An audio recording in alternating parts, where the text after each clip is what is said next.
Cette semaine, c'est le grand 8 émotionnel sur les marchés. Attachez vos ceintures, on décolle pour un tour d'horizon qui va vous faire voir les finances autrement que dans les manuels d'économie poussiéreux. Lundi, Sanofi nous a fait une belle surprise en vendant 50% de sa filiale Opella, vous savez, celle qui fait le Doliprane, aux fonds américains CDNR. Valorisé à 16 milliards d'euros, c'est comme si votre pharmacien de quartier devenait soudainement millionnaire. BPI France s'est même invité à la fête avec une petite participation de 1-2%, histoire de garder un œil français sur nos précieux cachets. CDNR promet monts et merveilles, avec 70 millions d'investissements sur 5 ans, et des pénalités jusqu'à 100 millions s'ils ne tiennent pas leurs engagements. Espérons qu'ils ne mettent pas trop de ketchup sur notre Doliprane national.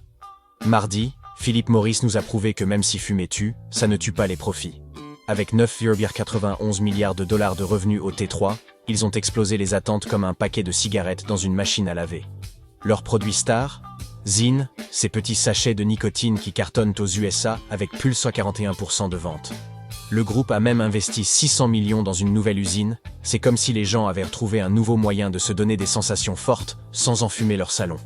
Les marges sont tellement bonnes qu'ils vont finir par manquer de place dans leur coffre. Mercredi, Netflix nous a fait son show habituel avec des chiffres qui donnent le tournis. 282,72 millions d'abonnés et un chiffre d'affaires de 9,82 milliards de dollars, plus 115%. Ils diversifient même dans la pub, plus 35%, et le sport live. Entre les K-dramas qui cartonnent en Asie et la chasse aux comptes partagés, ils transforment leurs abonnés en ATM ambulants. À croire qu'ils veulent nous faire passer plus de temps devant nos écrans qu'au bureau. Et le pire, c'est que ça marche.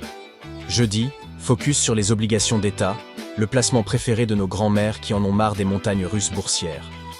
Pendant que Jérôme, le magicien des taux, Powell joue au yo-yo avec les taux américains, l'Europe fait grise mine avec une Allemagne qui frôle la récession technique. Les obligations courtes réagissent comme des chatons au mouvement de la Fed, pendant que les longues font leur tortue zen. C'est comme un match de foot où personne ne marque de but, mais où tout le monde applaudit quand même. Vendredi, parlons élections américaines 2024.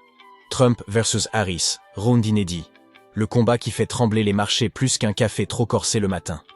Les sondages sont plus serrés qu'un jean après les fêtes de fin d'année, et les investisseurs commencent à mettre des ceintures de sécurité sur leur portefeuille. Les swing states vont nous faire swinger comme jamais. Même votre plante verte fait des paris sur le vainqueur. Une chose est sûre, que vous soyez fan de l'éléphant ou de l'âne, votre portefeuille va faire des montagnes russes plus excitantes qu'un parc d'attractions.